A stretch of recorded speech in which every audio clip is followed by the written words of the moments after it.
the reality is these people are applying for the job of running the country, but they don't know the difference between something that's been announced versus not announced. Yet please give us the keys, because insert made-up reason why we don't like the Prime Minister.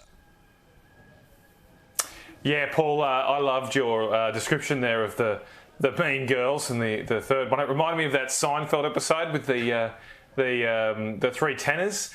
You know, and you had Pavarotti, Domingo, and the other guy that no one knows. I think it was, who was it? Carreras, Domingo, and Pavarotti. Yeah, look. This is the problem that people have got. We've got perhaps this is not an exaggeration. We've got really the most uncertain time around the world that we've had probably since the Second World War. We have the risk of a war getting beyond just the boundaries of Eastern Europe. We have large and massive volatility on financial markets and commodity markets, big swings in nickel and oil, a lot of uncertainty about the use of the dollar as a reserve currency. Putin's trying to make ruble now a sort of a petro ruble for the sale of oil. There's just so much going on in our world. We've got China building bases in the Solomon Islands. We've got to make sure we've got a government focused on these issues. And you know, the Labor Party are only focused on one thing right now, and that's winning the election. They're not putting forward their policies. They're not putting forward ideas. They're just trying to skate through to the election and therefore make themselves as small as possible. And people don't really know what they want. They want to do. Because keep in mind, when they were up front, when they were honest last time, Paul, people didn't like it, did they? They didn't like it. That's why they're not being honest with you this time, because they know what is in the cupboard, what is in the Labor cupboard, people get very scared about, and they're just trying to keep that cupboard shut until June as much as possible. Yeah, well, here is Each Way versus the PM today in Question Time.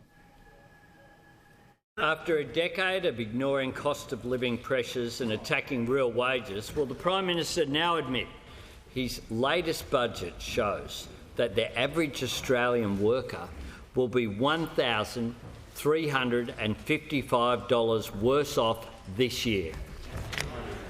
Those opposite have an alternative budget to deliver in this place on Thursday night, and the Leader of the Opposition has one plan for wages: to write a letter, Mr Speaker. That's it.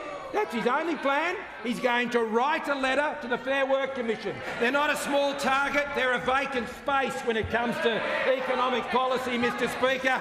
You can't find a policy between them.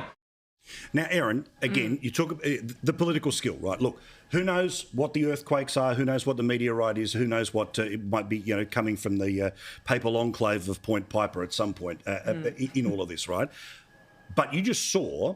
Now, Albanese thinks he's got a whole bunch of lines, faker than fake tan. Yeah. When the PM, off the cuff, in the fight, comes up with the vacant block of land, basically. I just think it comes down to that fundamental choice of, look, we mightn't like them, but do we stick with them?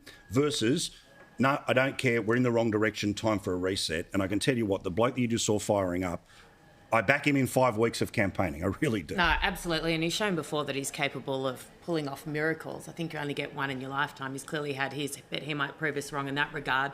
Look, I look at, first of all, the Katie Gallagher tweet. That is bizarre that you wouldn't have someone checking that. Look, no one's saying it's easy to read a budget. It's incredibly complex. But when it's your job to understand it, when you want to do that for this country, you got to get it right. That is a real own goal there. That is dangerous that she went out and put that out and someone in her office or someone else had not seen that and said, hey, you've got that wrong, take it down. We're trying to win an election here. We're trying to convince the Australian public not to look at our record per se, but to try and trust us to handle a whole crap load of money. It's unbelievable. You got to look at the record. You've got to look at what the coalition has done. You've got to look at what they did during COVID. And you've got to look at the economy now, employment rate, you made that point earlier, that's huge.